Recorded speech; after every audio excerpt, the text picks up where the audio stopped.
Hello YouTube, my name is Alex. Today we're going to be replacing an extruder on an Artillery M1 Pro 3D printer.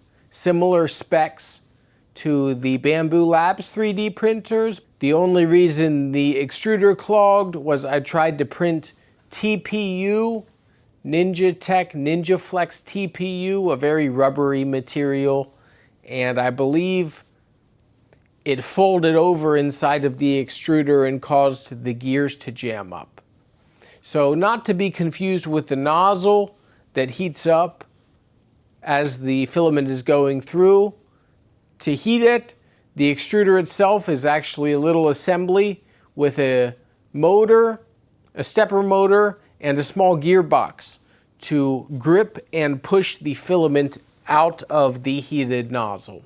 Here is the machine. It has a 260 by 260 by 260 millimeter build volume.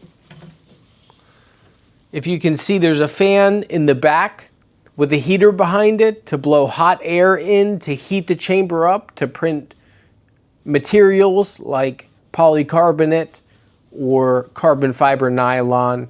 It has auto bed leveling, among other features. I can just remove the material and I shouldn't lose the part. I did get a new extruder just in case I did lose the part. So this is what it looks like. See a stepper motor on the back, gears on the side there that go around and into the filament area where the filament is gripped by probably metal gears in there and pushed through down into the nozzle. When I first got into 3D printing when I was in college, we had what was called RepRap 3D printers. Mostly 3D printed parts to assemble them and some threaded rod from your hardware store and GT2 belts and stepper motors. They had all kinds of issues. Now we have more sophisticated machines like this. Take that with a grain of salt, because let's open the extruder up once. Wow, there's a lot going on there. That assembly has multiple fans and temperature sensors and auto bed leveling, stepper motor control, and what even seems to be some onboard compute separate from the main board driving the extruder assembly. To replace the extruder on your Artillery M1 Pro, start by removing the cover for the housing of the extruder assembly, similar to how you would for changing the nozzle out, and unplug the cover for the extruder assembly. Next, you're going to want to remove two screws here and here that attach the flexible wire harness to the onboard PCB. You will also have to remove the nozzle screws, the nozzle, and the nozzle wiring to reach the screws behind it that hold the extruder into the extruder assembly.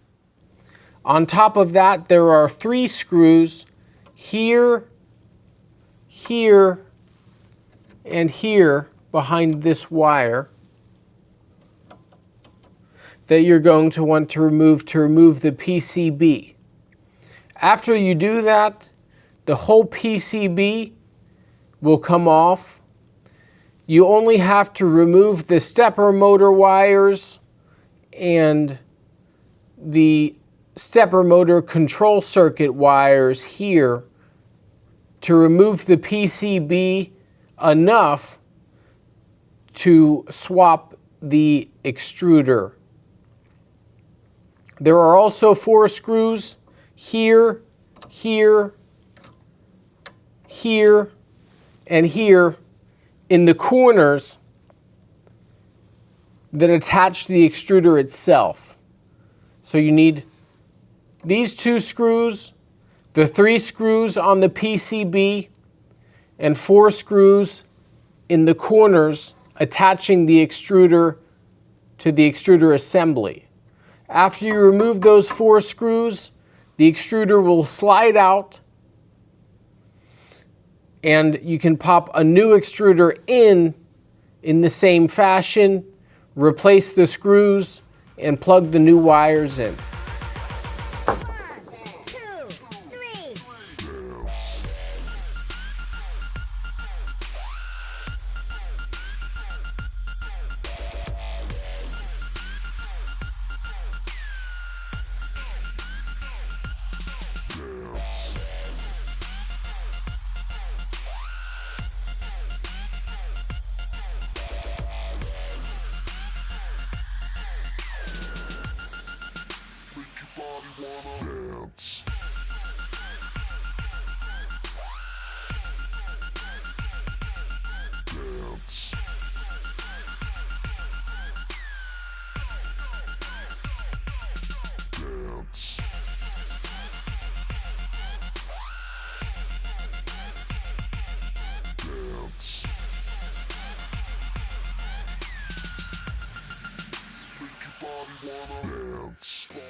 So after you do all that, put the screws back in, plug the wires back in, you go ahead and give your machine a test, make sure everything is working, and you should be good to go.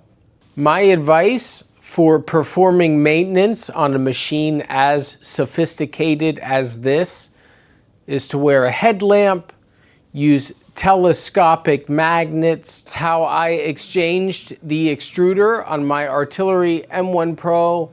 Thanks again for tuning in. Please subscribe and have a nice day.